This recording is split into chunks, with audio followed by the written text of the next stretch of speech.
আসসালামু আলাইকুম সুপ্রিয় 2025 সালের এসএসসি পরীক্ষা অংশগ্রহণকারী শিক্ষার্থী ভাই বোনেরা, আশা করি তোমরা সকলে ভালো আছো। তোমাদের ইংরেজি প্রথম পত্রে 5 নং কোশ্চেনে একটা সামারি লিখতে হয়। ইন ইউর ওন ওয়ার্ড, নিজের মতো করে একটা সামারি লিখতে হয়। এখন তোমরা অনেকে কী করো, হুবাহু এই আনসিন প্যাসেজটা হুবাহু লিখে ফেলো। তো এক্ষেত্রে স্যাররা দেখা যায় পরীক্ষাতে কিন্তু এটা 10 মার্কের জন্য, যেহেতু এই সামারিটা লিখলে তোমাকে 10 মার্ক দেওয়া হবে। তোমরা কী করো, হুবাহু লিখে ফেললে স্যাররা তোমাদেরকে 3 বা 4 দেয়, ঠিক আছে, বা 2 দেয় এরকম। তো হুবাহু না লিখে তুমি একটু কৌশল অবলম্বন করে তুমি চাইলে এখান থেকে 8 কিংবা 9 পেতে পারো। তো এখানে আমি সেই কৌশলটি তোমাদেরকে দেখাবো। 4 নাম্বার তো খুবই সহজ, কারণ তোমরা এখান থেকে জাস্ট এখান থেকে প্যাসেজ থেকে তথ্যটা পূরণ করবা, এটা 5 নাম্বারের জন্য। কিন্তু 10 নাম্বারের এই 10 নাম্বার তুমি চাইলে খুব ইজিলি এই 10 নাম্বারটা নিতে পারো।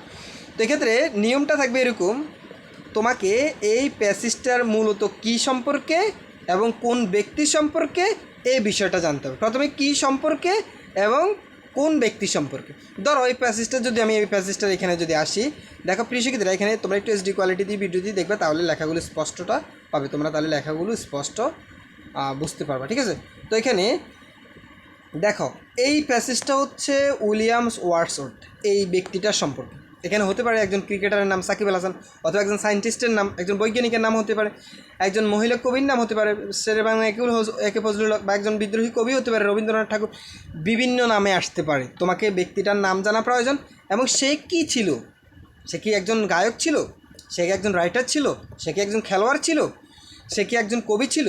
এখন দেখো এই যে হি ওয়াজ এ পয়েম, মানে পয়েম লিখছে, এই যে he many of sonnet he was writing.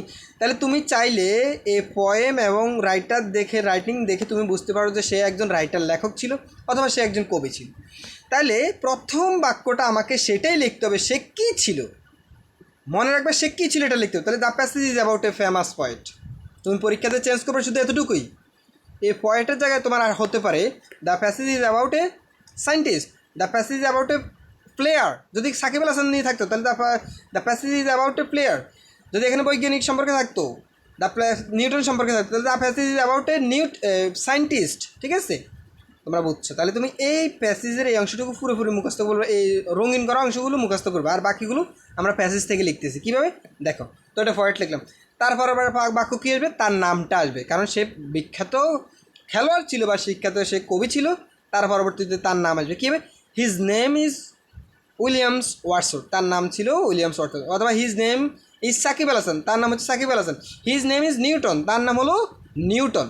তুমি জাস্ট এই বাক্যটা লিখবে, তারপরে তার জন্মসালটা। তাহলে প্রথমে সে কি, তারপর দ্বিতীয় বাক্য হবে সে, তার নাম কি, তারপরে 3 নম্বর বাক্য হবে তার জন্ম। 3 নম্বর বাক্য হবে কি, তার জন্ম। He was born, he was born, এরপরে হি ওয়াজ বর্ন, আমরা বর্ন কোথায় কখন কোন জন্ম, he was born, he was born as he was born, এইখান থেকে লিখবো অন 7 এপ্রিল 1970 এইটা থেকে এইখান ইংল্যান্ড পর্যন্ত।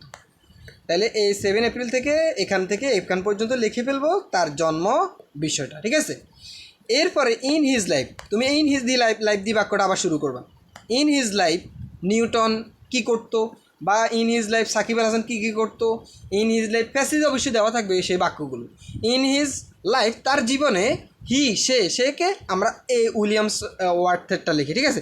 তাহলে সে কী করছে, আমরা এখান থেকে সেম একটা বাক্য লিখলাম যে যে সে কী করছে, হি, এখান থেকে হুবাহু একটা বাক্য লিখলাম, এরপরে এখান পর্যন্ত লিখলাম, তারপরে আবার হি ম্যারিড, এখান থেকে এখান পর্যন্ত একটা বাক্য লিখলাম, এরপরে এখান থেকে এখান পর্যন্ত একটা বাক্য লিখলাম। এভাবে তুমি 4টা বাক্য লেখো। কয়টা বাক্য লিখবা, 4টা বাক্য লিখবা হুবাহু দেখে দেখে।